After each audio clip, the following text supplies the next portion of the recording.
I'd like to welcome everybody to today's presentation on Child Development 101. Today we're talking about the period from 2 years to 6 years and developing autonomy and initiative. I'm your host, Dr. Dawn-Elise Snipes. Today we're going to examine how the child is starting to develop self-esteem through initiative and independence and explore what can go wrong in each stage and what can be done to repair the damages now. I know you're scratching your head going, now? Yes, we can reparent ourselves. If our parents struggled because they had their own mental health issues, because they were going through a divorce, because there was extreme poverty, for whatever reason, if our parents were not able to meet our needs in the way that we needed them met, it doesn't mean all is lost. We can reparent ourselves so we feel safer and more empowered. We're going to start again, just like we did last week with Maslow. Maslow does the hierarchy of needs. The lower level is our biological needs, our food, our water, our medicine that keeps us, and our shelter, if you will. And then the next one up is safety.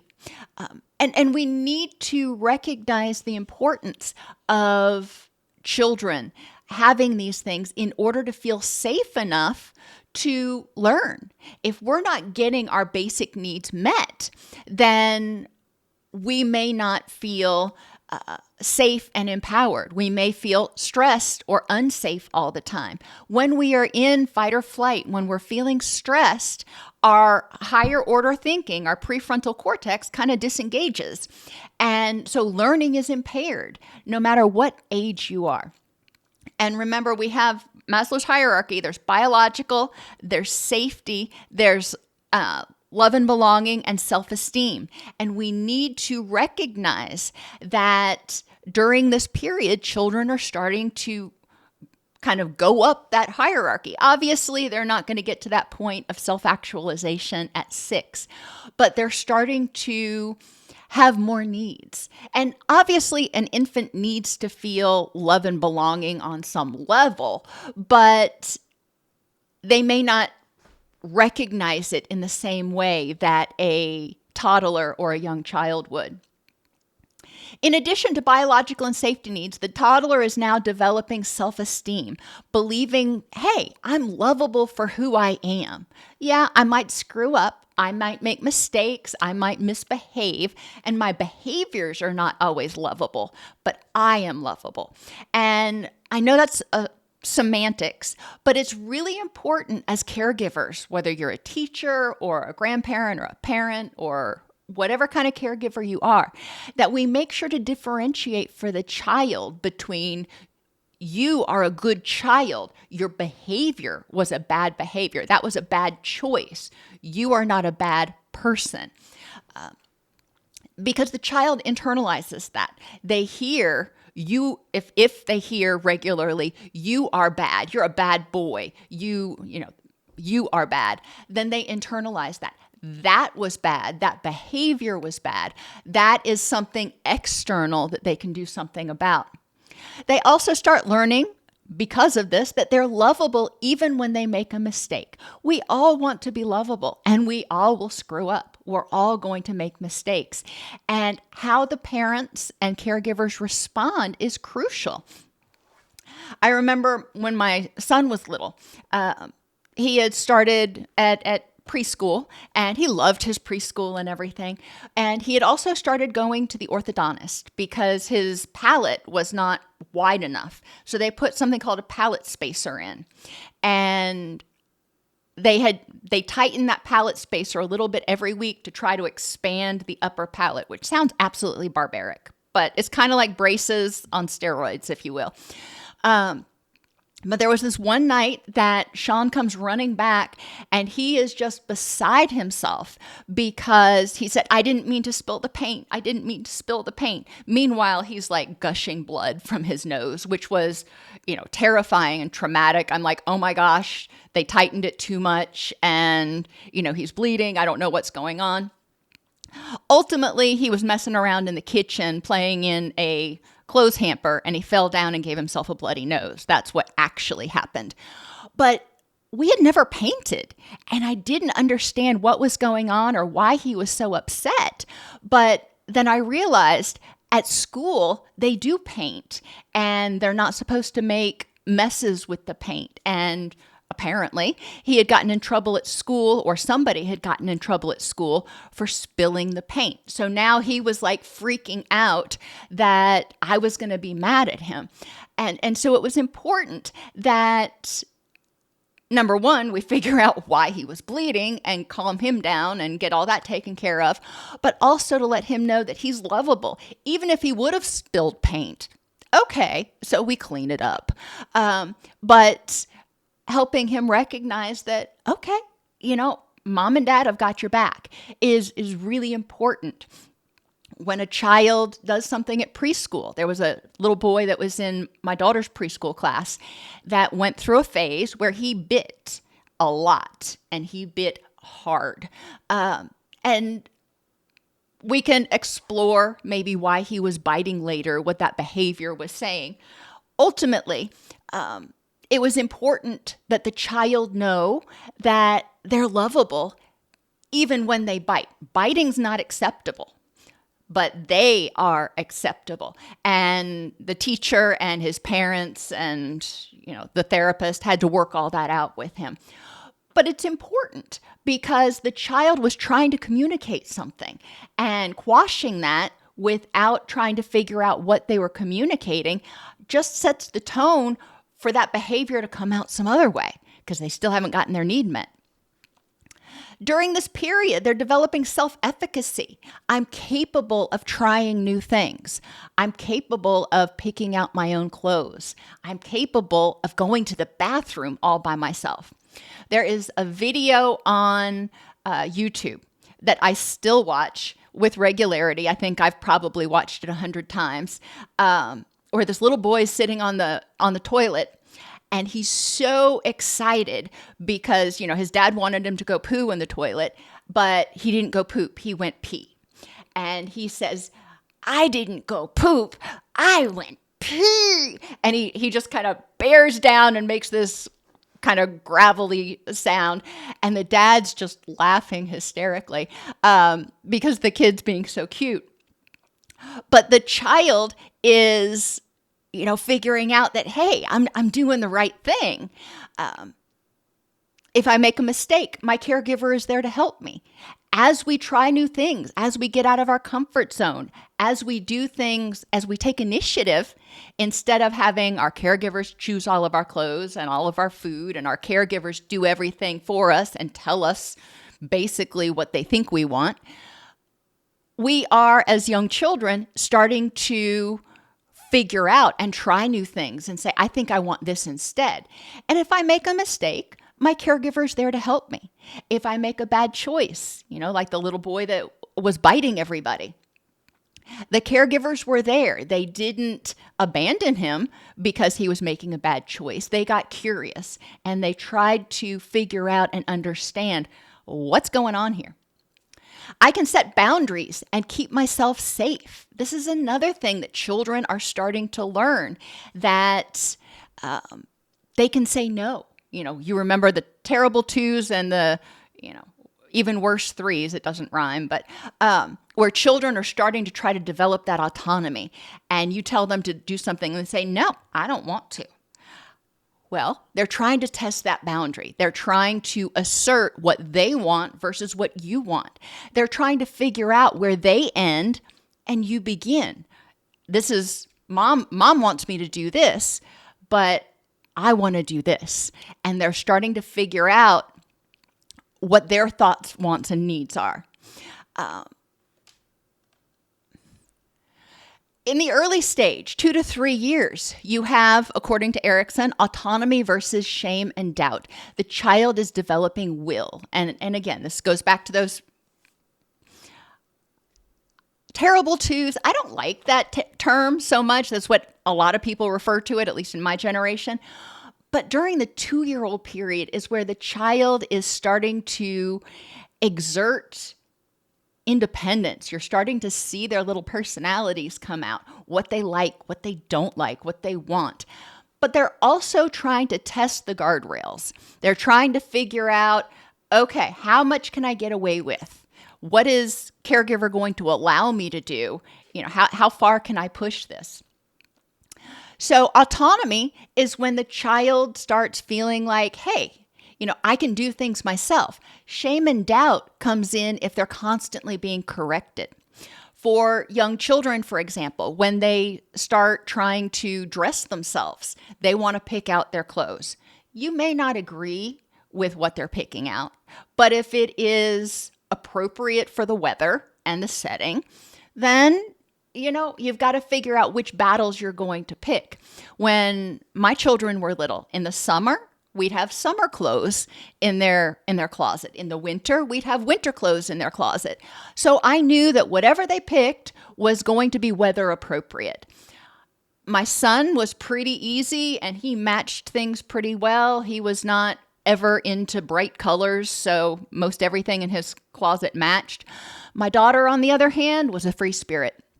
She would put plaid with polka dot and be very happy about it. Thank you very much. Did I think it matched really well? No, but she did. And she was very proud of her outfit. And sometimes she would put on her little feather boa. Okay, I think it's a little over the top, but you like it. Let's go for it. Obviously, these were for appropriate circumstances, but it was important to try to allow them to experiment with what they wanted, what they thought would be good, what they thought they would like. I remember one time my son, he was older than 3 years, but I used to make smoothies a lot, protein smoothies and stuff, but he decided he wanted to try a pizza smoothie. And, honestly, I was like, well, I eat pizza. I like it. So, hey, why not? Let's try it. Oh my gosh, that was the most disgusting thing I've ever tasted. And he agreed. It was the most disgusting thing we've ever tasted. But we tried it. I didn't say, no, that's a waste of pizza or that's a bad idea. I said, okay, let's try it. Let's see what happens. In autonomy versus shame and doubt, we have interferences in developing that sense of personal capability. If parents are overly strict, if they're constantly controlling and helicoptering and keeping the child from making mistakes or exploring their individuality, the child can start to feel inadequate. But on the other end of the spectrum, you can also be too permissive. If you're saying, it's a free-for-all, do whatever you want, the child often feels anxious because the child is looking to you for guardrails. They're looking to you for guidelines of what can I do here. When my children would go to preschool, they knew that at preschool, these behaviors were acceptable and these behaviors weren't. And at home, these behaviors were acceptable and these behaviors weren't. I'll give you an example. When my son was little, and at preschool age, and again, I don't really see the problem with it, but his preschool had an issue with it. But he hated taking a bath. So in order to get him to take his bath, we would play the gross out game. And I would sit in the bathroom with him and we would see who could say the grossest word that would gross people out. And words like pus and diarrhea and mucus often came up. And I know y'all are going, Doc Snipes, I'm trying to eat lunch here. Sorry, I won't go there anymore. But, and we thought it was hilarious. We tried to gross each other out. But apparently that wasn't, appropriate for polite conversation at school. So he had to learn there are certain things you can do at home that you can't do at school. And vice versa, of course. But it typically was, and certain things you can do at grandma's house that you can't do at home, or that you can do at home that you can't do at grandma's house. So children start learning, but they do want some level of guidance. I've shared with y'all before that we went to my grandmother's house one time and my son knew he wasn't supposed to touch the television at our house, anywhere. You don't touch the television. But this was a new place and he wasn't sure. And he just wanted to make sure he knew what the rules were. So he walked over to my grandmother's TV and he looked at me and he said, "No touch." I said, "That's correct, no touch." He looked at me, he looked at the TV, he touched the TV, looked back at me and he said, "Time out." I said, "Yep, time out." And he toddled himself back into the room that we were sleeping in and sat down for his timeout. But he was just making sure that the guardrails were still there. He was making sure he knew what was accepted and acceptable in this particular situation. So not being overly permissive, saying, "Hey, we're at grandma's house, grandma can decide whatever she wants you to do." No, we have a certain set of safety rules. And even as a young child, we would explain to him why.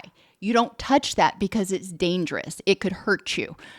This was back when TVs weighed like 1,000,000 pounds. My son's 25 now.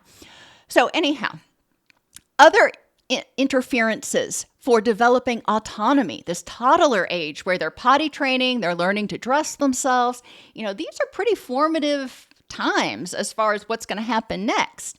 Lack of praise for exploration and experimentation. If they're never able to try anything, then they can't get praise for it. But if when they try things, they're criticized for it. Like I suggested, my daughter would put together outfits that I didn't necessarily find appealing, but they worked for her. There were a lot of things that she wanted to try to do. And this is true throughout childhood, but it really starts in this young age. And we want to praise them for trying, praise them for experimenting.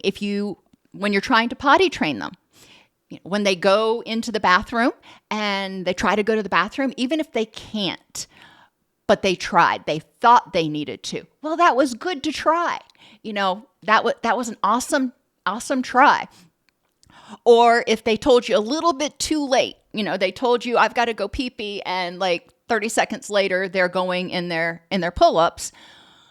Okay, you need to tell me a little earlier next time, but you noticed it, and that was good.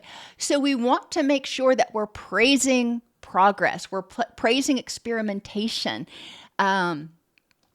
Manifestations of a lack of autonomy and shame include low self-esteem and a need for external validation. If the child doesn't feel good about themselves, if their entire self-worth is based on whether you approve of what they do, what they think, what they feel, then they're going to have a lot of problem later in life when they are not constantly getting feedback and guidance from other people. There's a lack of self-awareness, especially in the overly strict parents where the child is told what to eat, what to wear, when to think, when to toilet. Some people will try to potty train their toddler like they potty train a puppy, and it just doesn't work the same way. Putting them on a rigid schedule usually isn't going to be exactly the way to do it. So the child has difficulty developing self-awareness because they're always being told what to think, what to feel, and what they need. On the other end of the spectrum, the overly permissive parents are saying, "Do whatever you want." So the child lacks awareness of how they impact others. They lack awareness of their own internal cues because there's nobody saying, "Hey, what's going on? You seem like you're getting antsy. Do you need to go potty?" And we need to make sure that we're paying attention, we're consistent, we're attentive, we're responsive to the child. We want another manifestation of poor autonomy or a lack of a sense of self-esteem is a lack of motivation. Why should I try to do something if when I do it, you're just going to criticize me? Or I'm going to do it and it may work, it may not, but you're not even going to notice. If you're overly permissive and I can do whatever I want, is there a motivation to do it? Because there's no reward a lot of times. In terms of establishing or reestablishing a sense of autonomy and getting rid of that shame and doubt, getting rid of that need to have external approval all the time, developing a sense of your own thoughts, wants, and needs. Encourage the child, or if you're reparenting, encourage yourself to explore and experiment and see how you feel about it. If you're encouraging the child to do it, encourage them. Hey, you want to try that? Let's go out and try it. Let's see what it is. Going back to that pizza smoothie. We tried it. We experimented. We found out it was really gross, but we tried and we had a good laugh over it. It was like, okay, well, that didn't work out. Let's try something else. We want to encourage children when they get curious. Sean developed a fascination with birds. Haley developed a fascination with worms, frogs, and mud. Okay. When she was a little bit older, I think she was 4, she took one of my baking trays out and into the yard and filled it with mud, and then made a obstacle course for the little frogs that she had caught, which, was kind of sweet, but it kind of stressed out the frogs. But I digress. Okay, let's explore. But eventually I had to put the kibosh on it because she was stressing out the frogs, and one of them actually died. So, my heart broke, and I was like, okay, we're not doing this anymore. Too stressful on the frogs. But I had to praise her for her ingenuity putting together this, and she loved amusement parks, and she thought the frogs would love it. So we talked about that. Praise your child or yourself when you try, even if you fail. Okay, you tried. You failed. That means you learned that there's more you need to learn. You learned ways not to do it. You had the confidence. You had the courage to get outside of your comfort zone. You tried out for the T-ball team, and maybe you didn't make it, or maybe everybody made it, but you sit on the bench the whole time. All right. But you're learning, you're trying, and that's what's important. Reassure the child that they are loved as is. They are loved for who they are, even when they make mistakes, even when they don't succeed, because none of us is perfect at everything. None of us is perfect at anything all the time. And do the same thing for yourself. If you're trying to reparent yourself because you received a lot of criticism or you receive no feedback at all, regularly reassure yourself that you're awesome, and encourage yourself to explore and experiment and find out what you like. And, the heck if anybody else likes it. There's a song called The Middle, and somebody in this chat room probably knows who sings it. It's on my Spotify list, but it is a really great self-esteem building song. And it says, don't worry about what other people say, be yourself. In the preschool age, they're going to kindergarten. Some of them may be starting first grade. They're developing initiative versus guilt. Can I assert control? Can I take initiative to start a kickball game? Can I take initiative to ask somebody to play with me? Can I take initiative which obviously builds off autonomy, where they were trying to figure out what they wanted and how they differed from others, what mom wanted you to wear to church versus what you want to wear to church. In initiative, they are starting to do things on their own without having to be told. And that can be very liberating for a child. Again, the interferences are overly strict or enmeshed parents. If you have parents that physically are hovering over the child constantly, the child is going to start to perceive the world as a very scary place. And they're not going to want to take initiative to do anything. They're going to want to hide behind the protective caregiver.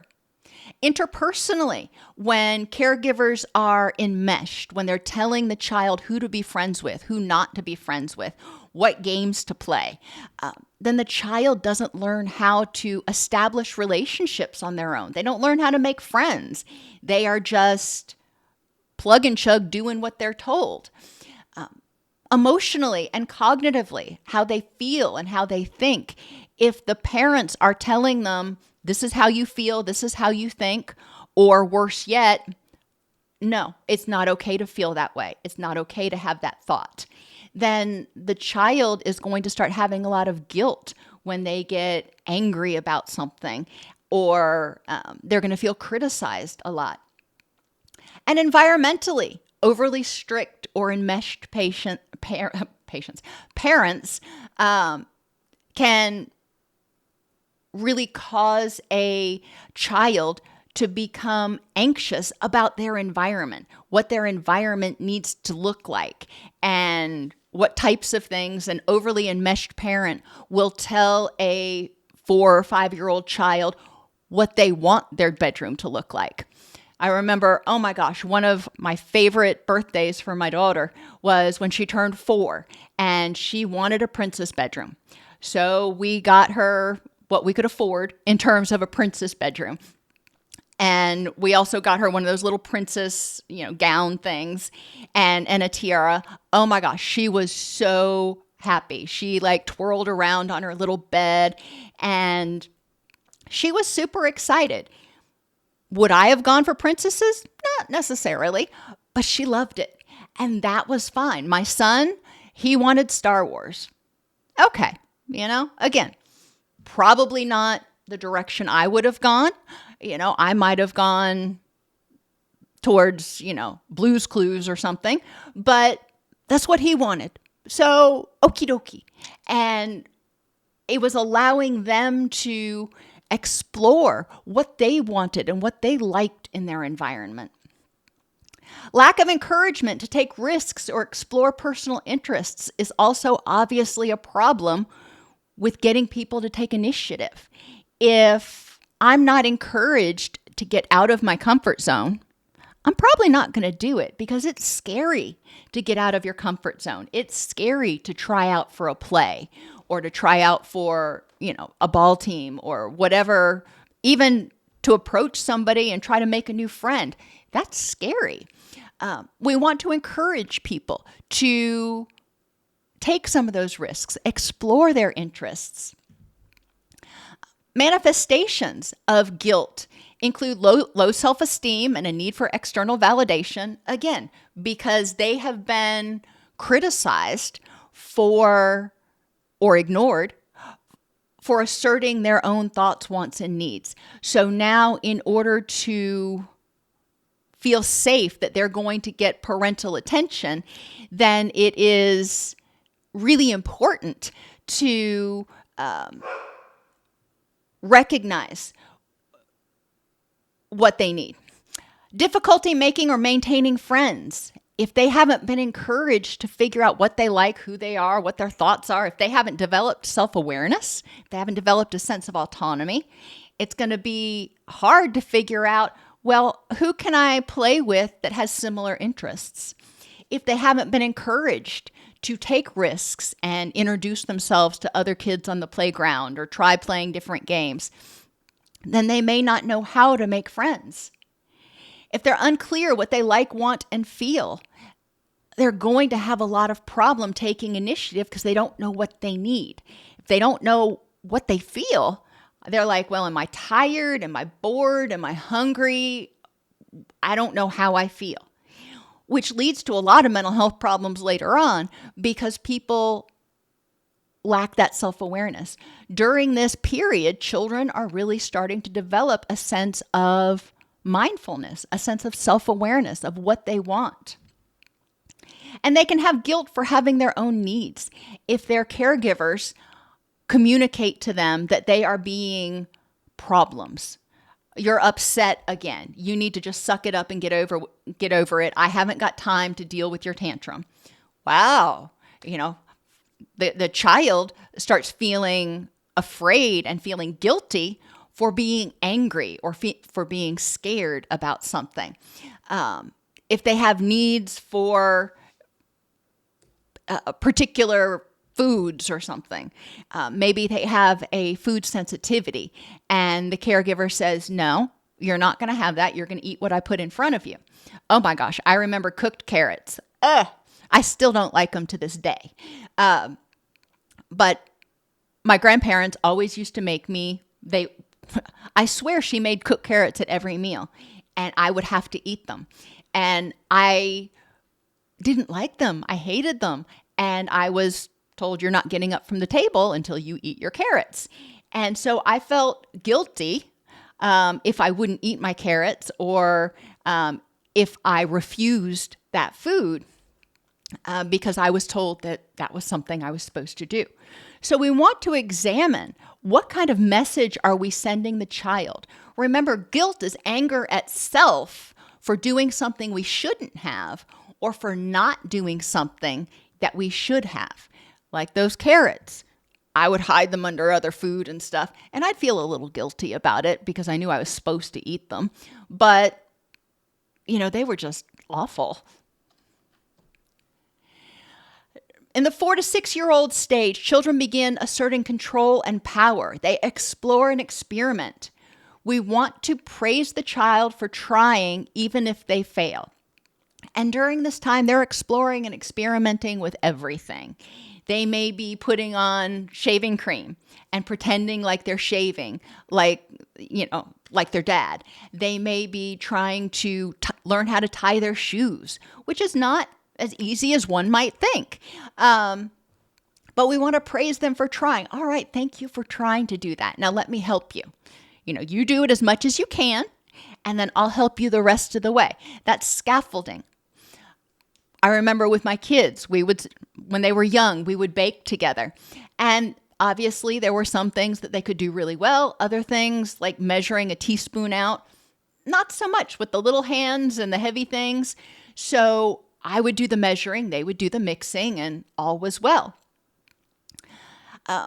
Reassure children regularly that they are loved for who they are. Remember, in the attachment mnemonic, consistency, attention, responsiveness, encouragement, and safety.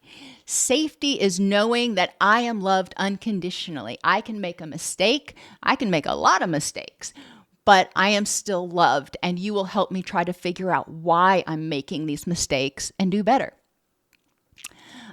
We want to encourage children to develop friendships with a variety of people.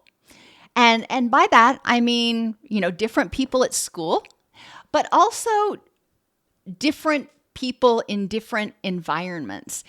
Not saying that they're going to be best friends with with somebody at church or with somebody down the street or whatever, especially if their ages are different. But we do want to encourage children to, get to know different people.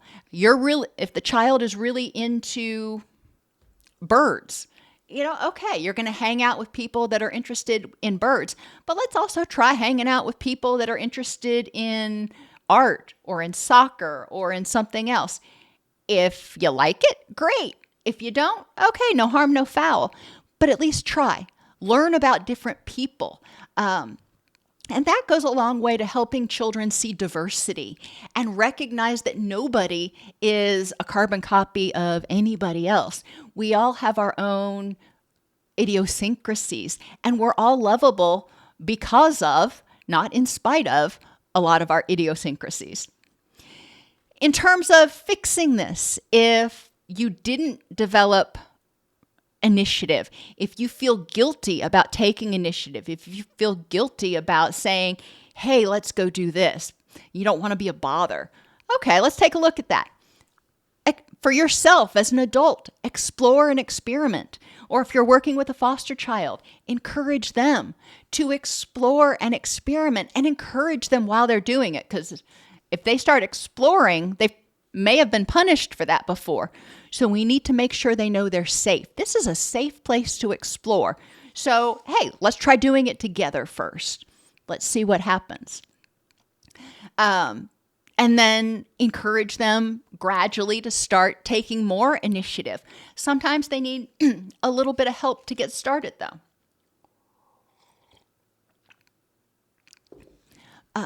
And do the same thing for yourself. Explore and experiment. Take initiative to try things and figure out, hey, do I like this or not? And am I good at this or not? Some things you may like that you're not good at. I love painting, and I am horrible as an artist. My daughter has a beautiful eye for it. My mother-in-law has a beautiful eye for it. My aunt actually is a professor of fiber arts at a university in Washington. I don't have an artistic bone in my body. I experimented with it. And do I enjoy doing it? Sure. Is it something that I'm going to want to hang on the wall? Probably not. Praise yourself even if you don't succeed. Hey, I tried. And I had fun while I was doing it. It's not a Picasso, but hey, very few things are. Remind yourself why you are lovable for who you are. I've tried a lot of things. My mother was excellent at crocheting. She crocheted me a bunch of little outfits when I was little. And I can crochet blankets and scarves and sometimes little purses and bags, things that are square. But I don't do well crocheting with all those fancy stitches and having to count and pay attention to what I'm doing. I like doing it as almost as a fidget activity. So I am not going to be, because I don't enjoy it the same way she did, I am not going to be as good of a crocheter, if that's a word, as she was. But that's okay. I'm lovable for who I am, even if I don't have a lot of those typical skills that one might associate with things that females like to do. And I dare say that, obviously, I had to think as I was saying it, but there are some gender-based activities that one would expect that I might like if you're putting me into a very stereotyped gender role. I can't stand. And that's okay. I'm lovable for who I am, even though, as a person, as a female, I hate scrapbooking. Oh my gosh, I hate it. And I have a lot of friends who love it. More power to them. I love seeing the joy it brings them. But that doesn't make me any less lovable as a person because I don't have all of those qualities that mom tried to instill in me. And encourage yourself, as well as the child, to develop effective goal-setting skills. When you take initiative, you got to follow through in order to succeed. So if I take initiative to get on the baseball team, well, that's great. I got to learn how to play baseball so I can get on the team. So I need to set goals for what I need to do in order to be ready for tryouts. In terms of Piaget, this is the cognitive aspect of child development. In 2 to 6 years, at the 2 to 6 year place, we are in the pre-operational stage. And we have talked about this so much in other classes because children at this age think in all or nothing terms. They think very personally. They take whatever happens as, I did this or it's my fault. So all or nothing. They think in personal terms. They think egocentrically. The way I see it is the way everybody else sees it. They don't understand and they can't yet take different perspectives. It's not that they're trying to be selfish or self-centered. They are literally cognitively unable to take other children or other people's perspectives. Piaget did this experiment where he had 2 children on either side of a pretend mountain and had a train coming through it. And on one side, the child couldn't see the train. And on the other side, the child could see the train. Neither one of them could agree because the child that saw the train thought the other child must be able to see the train, and vice versa. They couldn't take the other child's perspective. And then when they switched, it stayed the same. So the child that used to be able to see the train couldn't see the train anymore, so he assumed that the other child couldn't see the train anymore either. It's a very interesting concept, but it's one that's really important. The way I interpret the world is the way the world must be. And obviously, 2 to 6-year-olds are going to misinterpret a lot, and that can create faulty schema that they may be carrying with them later on. Preschoolers live in a magical world where inanimate objects are alive and dreams are real. My son used to have to turn all of his stuffed animals around so they didn't look at him at night before he went to sleep. And that's very developmentally appropriate. It was nothing wrong with him. I'm like, okay, well, we need to put everybody to bed, so we would turn them all around. And that goes with, what was it? Toy Story, Buzz Lightyear. All the toys would come alive. Children believe that stuff at this age. And, they have this curiosity. But from a caregiver standpoint, we have to help them differentiate truth from fiction. Does this really come alive? And depending on the age of the child, you're going to deal with it differently. With a 2-year-old, we're going to let them know you're safe. There are no monsters in the closet, even if they believe there are. But we also are going to help them see. Let's look together to see that there are no monsters in the closet. We need to help them understand what's going on, but we also need to help them feel safe. And at this age, children also may confabulate, we'll say that, which may look a lot like lying. But what really happened? And sometimes children may actually believe something fictitious happened. So we want to help them separate truth from fiction and creativity from reality. What were you hoping was going to happen? What are you pretending? You're pretending you're a fairy princess that has the ability to do magic. My son went through this period where he thought he had poof-up powers, and he could just go poof, and whatever he wanted would happen. And obviously he realized that wasn't actually going to happen. That was his creative world. And we had to separate those. They have trouble distinguishing between appearances and reality. So as parents, we need to help them differentiate safe versus danger. A dog. If they have dogs at home, they love dogs look safe. Well, yeah, that's true. Your dog is safe. It doesn't mean that all dogs are safe. Remember thinking in all or nothing terms. The truth of the matter is that some dogs can be dangerous. So truth versus fiction, reality versus, their world. Safe versus danger. They cannot yet examine shades of gray or exceptions. Remember, I said it was all or nothing. In situations where a child is being criticized, it's mom loves me or mom hates me. There's nothing in between. It's not, this happens sometimes. If you have a caregiver that has a mental health issue, for example, and some days they are mentally, physically, emotionally present and interacting with the child, and other days they are completely disengaged because they are in a major depressive episode, or they're very angry because they're experiencing a lot of anxiety. The child doesn't realize that, okay, when mom's having an episode, she acts this way. And when mom's, not having an episode, she acts this way. It has more to do with mom's episodes than with me. And children can't distinguish that in 2 to 6 years old.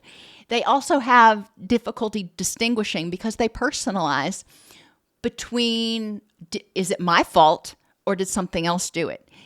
If I come home from a bad day at work and I'm in a god-awful mood, that my child may think that they did something to make me angry, may think that it's their responsibility to try to apologize or make it better. Some children will withdraw, but others will try to fix it. because they feel like they did something wrong. So it's important to set that boundary and say, little person, I am in a really bad mood right now. I had a bad day at work. It has nothing to do with you. I want to go to my room and have some quiet time for a few minutes, not because I don't want to spend time with you. I want to spend time with you, but I need to have some quiet time for a few minutes. And the child will understand that a little bit better. And they won't personalize, hey, mom came in and went straight to her room and didn't spend any time with me. What gives? Children of this age typically love to play make-believe. Parenting challenges, finding your make-believe. How many of us, if you've had children, had difficulty getting into make-believe, difficulty getting into the tea parties or the racing cars or whatever it was? I know I did.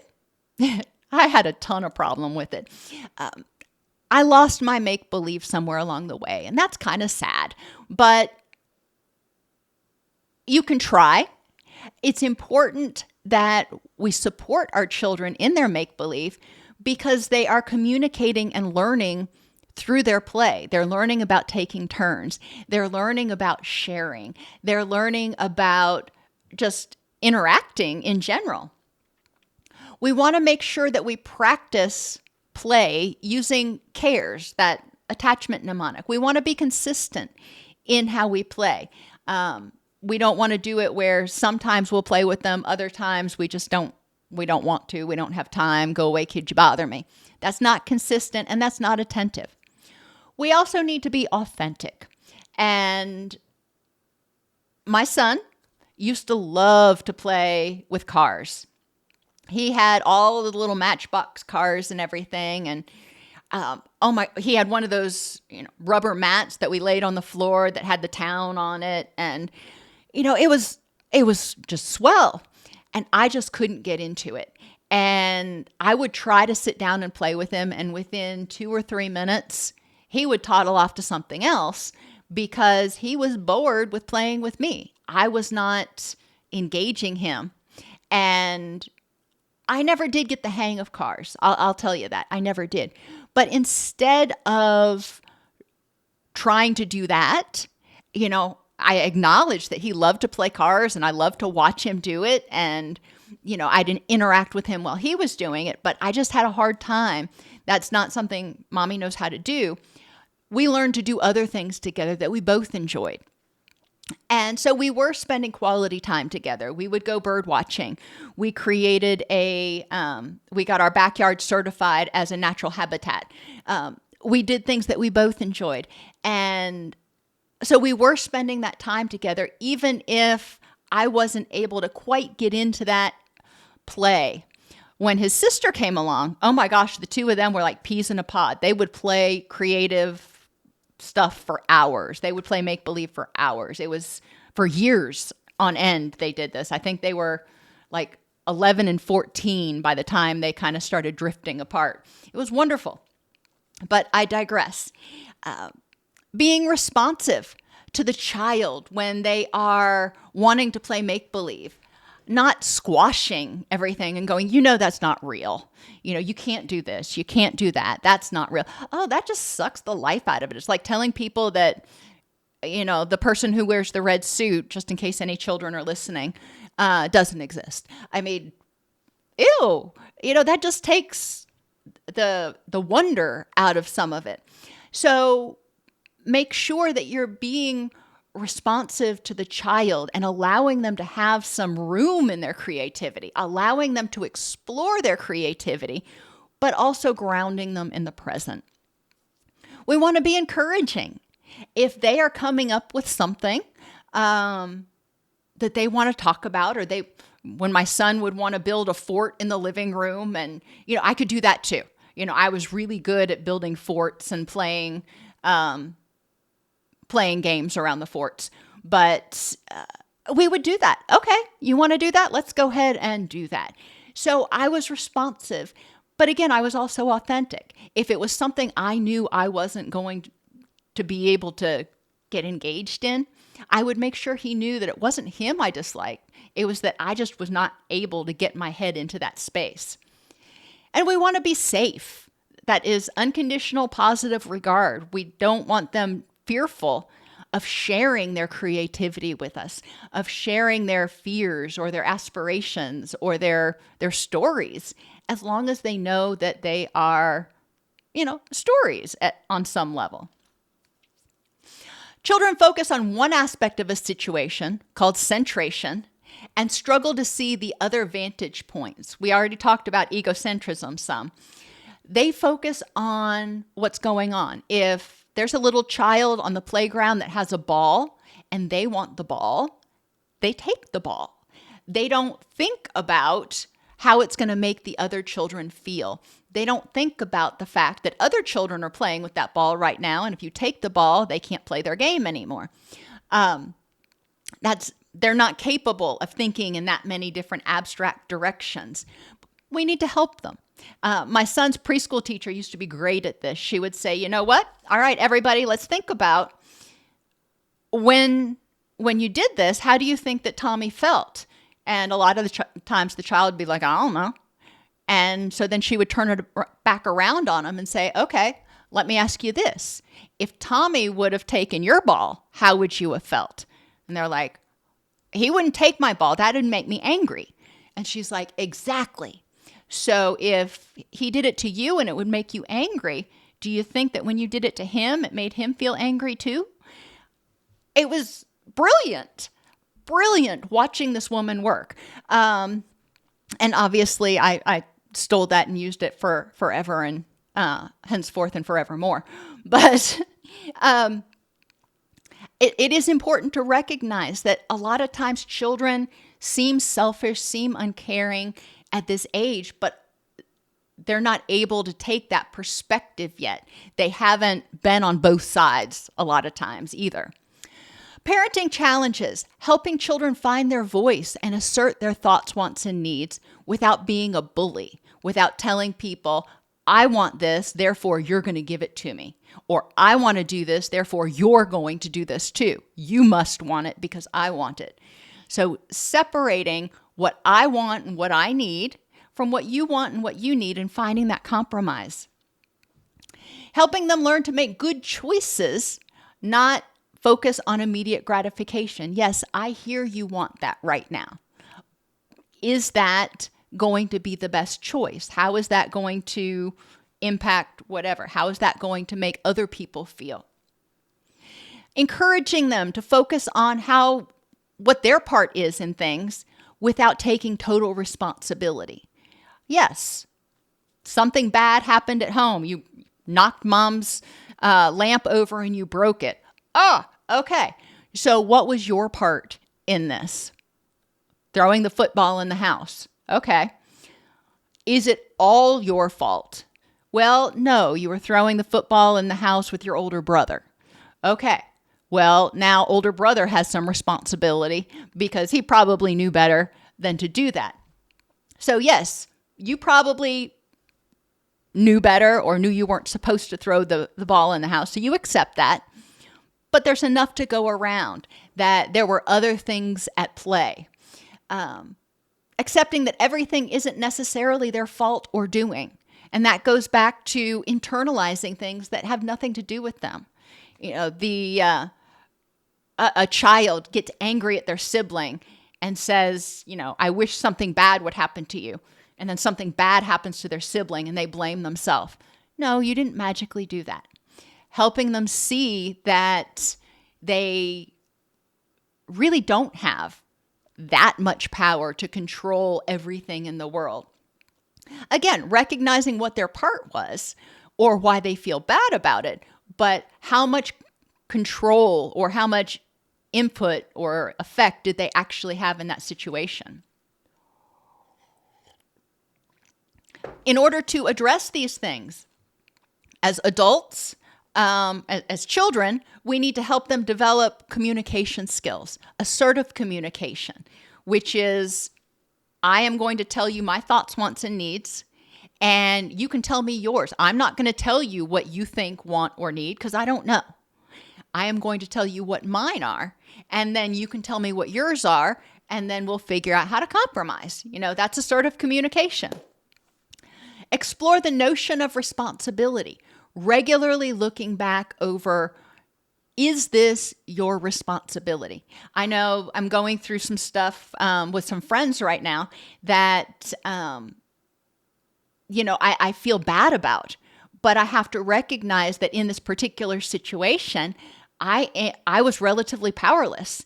And yes, it sucks and I feel bad for them, but it's not my fault. It's not my responsibility.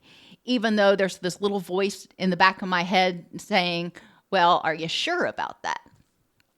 But children need to recognize what part of this was their responsibility. They failed a test. Okay. Well, did they study for the test? Yes. And they still failed the test? Okay. Well, then it's your responsibility to try to figure out how to pass the test the next time. But you did everything that you could. It's, and maybe it was the teacher's fault for not explaining it better or checking it. We need to look at what other factors played in. Explore all aspects of situations, including other vantage points. A lot of times when I'm working with clients, I'll step back and I'll say, okay, I hear what you're thinking and feeling and telling yourself about this situation.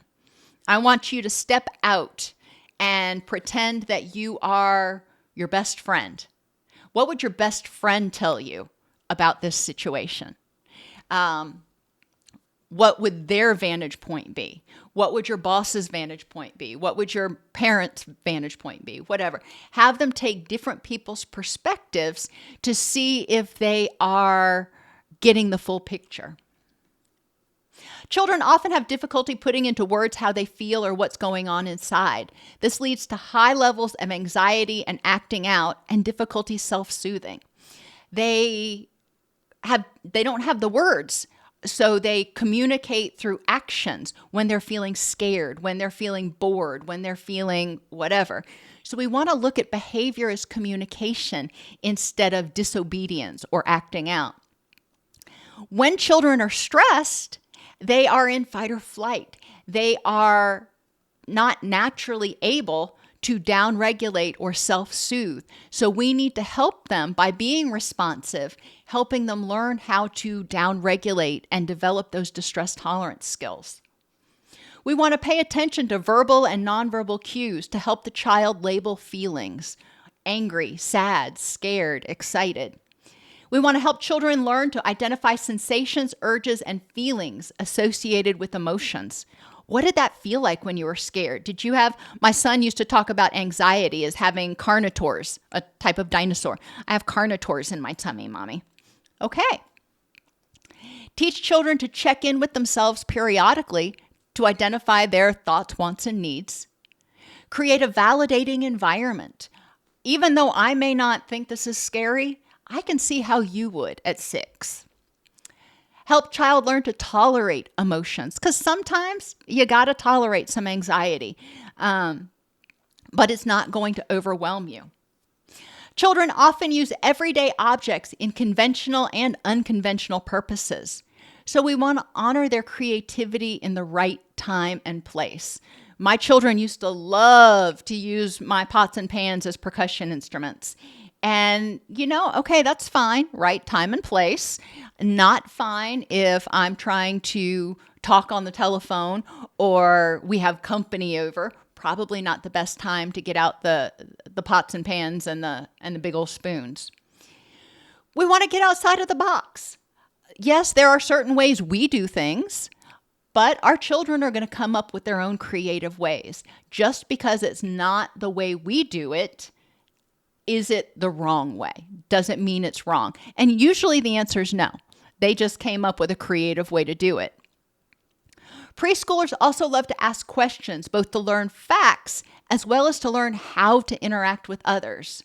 So we need to be careful not to get impatient with the question of, Mommy, why is the sky blue? Mommy, why does the cat meow? Mommy, why does, Oh my gosh, well, they don't know these things. We have all this knowledge that we absorbed over 20, 30, 40 years. They don't. So they're curious, and we can turn it back on them and say, why do you think that is? Or what do you think happens? Help children learn how to answer their own questions and learn to self-regulate in mutual conversations. That means take turns. Instead of being the one that's always talking, helping them learn to ask a question, wait for the answer, or tell a story and then give somebody else the chance to talk. And encourage children to figure out their own answers. Children at this age are little scientists trying to see what happens. What will happen if I drop my ball of Play-Doh into the aquarium? Let's check it out. In the same way, they test rules and boundaries to make sure that they're the same. Have the rules changed? So the parenting challenge, cleaning the aquarium, which can be a challenge sometimes. Making sure the child understands why you don't want to put things in the aquarium. Being consistent and understanding the child's motivation from the standpoint of learning or curiosity or communication, as opposed to wanting to be devious or disobedient. Children at this age crave structure, so we need to be consistent and steadfast. If bedtime is 9 o'clock or 7 o'clock, then bedtime needs to be at that time every night. Not, if I whine enough, can I get you to push it up an hour and then an hour? Then you start getting this creep. Being consistent is really important. Children begin to use strategies for remembering, but they often use inappropriate and ineffective strategies. So we need to help them differentiate truth from fiction. Did you really take out the garbage when I asked you to? Or are you telling a lie? They may think that, I intended to do it, so I must have done it, when in reality they didn't do it. So we want to help them differentiate truth from fiction. Identify intentional lying from ineffective recall, because they will try to lie in order to avoid punishment. That's, normal human behavior. And help children start learning to be mindful and aware of what's going on. If I ask you to do something, I need you to remember to do it. So what can you do to remember? How can you increase your recall? Toddlers and preschool-aged children are learning that it's okay to have their own needs, wants, and feelings, to communicate those wants and needs, and to try new things even if they fail. They're starting to develop emotional regulation skills. And in terms of self-esteem, children are learning that they are lovable for who they are, reducing the need for external validation and fears of rejection, isolation, failure, the unknown, and loss of control.